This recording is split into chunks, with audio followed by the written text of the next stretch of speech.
बिस्मिल्लाहिर्रहमानिर्रहीम। सूरह ज़म्र रुकु नंबर 1। हिन किताब जो नाज़िल करण ग़ालिब हिकमत वारे अल्लाह जे तरफ़ खां आहे। बेशक असां तो ॾांहुं सच सां किताब नाज़िल कयो त अल्लाह लाइ पंहिंजी इबादत खे ख़ालिस उन जी इबादत कर। ख़बरदार थी ख़ालिस इबादत अल्लाह जे ई लाइ आहे ऐं जिन अल्लाह खां सवाइ ॿिया दोस्त करे वरिता से चवंदा आहिनि त उन्हनि खे रुॻो हिन लाइ पूॼींदा आहियूं त असांखे अल्लाह ॾांहुं मर्तबे में वेझो कनि। जंहिं ॻाल्हि बाबति उहे झगड़ो कंदा आहिनि तंहिं बाबति बेशक उन्हनि जे विच में अल्लाह फ़ैसिलो कंदो। बेशक अल्लाह उन्हीअ खे सिधो रस्तो न ॾेखारींदो जेको कूड़ो ऐं बेशुक्र आहे। जेकॾहिं अल्लाह पाण लाइ औलाद वठणु घुरे हा त जेकी सभई बणायो अथसि तंहिं मां जेको वणेसि हा सो चूंडे हा, पर उन जी ज़ात पाक आहे। उहो त अल्लाह अकेलो ऐं ज़बरदस्त आहे। आसमाननि ऐं ज़मीन खे पूरी रिथ सां बणायई।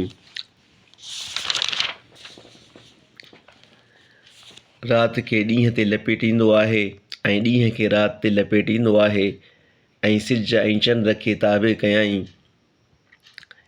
हर हिकु ठहिरायल मुद्दत ते हलंदो आहे। ख़बरदार उहो ई ग़ालिब बख़्शणहार आहे। अव्हां खे हिकु जीअ मां बणायई, वरी मझांइसि संदसि ज़ाल खे पैदा कयई ऐं ढोरनि मां 8 क़िस्म अव्हां लाइ लाथाई। अव्हां खे अव्हां जे माउनि जे पेटनि में हिकु क़िस्म जी बणावत खां पोइ ॿिए क़िस्म जी बणावत 3 ऊंदाहिनि में पैदा कंदो आहे। उहो अल्लाह अव्हां जो पालणहार आहे। उन जी ई सारी बादशाही आहे। उन खां सवाइ ॿियो को इबादत जो लाइक़ु न आहे। पोइ केॾांहुं फेराया वेंदा आहियो। जेकॾहिं बेशुक्री कंदव त बेशक अल्लाह अव्हां खां बेपरवाह आहे ऐं पंहिंजनि बाननि जी बेशुक्री खे पसंदि न कंदो आहे। ऐं जेकॾहिं शुक्र कंदव त बेशक अल्लाह अव्हां लाइ उन खे पसंदि कंदो ऐं को बार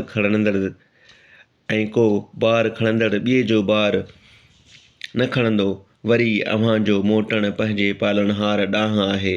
पोइ जेकी कंदा हुओ तंहिंजी अव्हां खे सुध ॾींदो। बेशक उहो सीननि वारो ॻुझ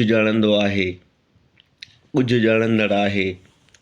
ऐं जॾहिं माण्हूअ खे को ॾुखु पहुचंदो आहे तॾहिं पंहिंजे पालणहार खे ॾांहुंसि वरंदड़ थी सॾींदो आहे।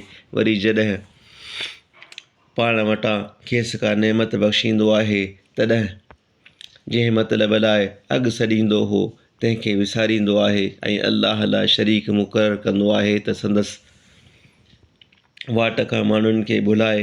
ए पैगंबर चयो त ए काफ़िर, पंहिंजे कुफ्र जे हालत में थोरो वक़्तु नफ़ो वठि। बेशक तूं दोज़खिन मां आहीं।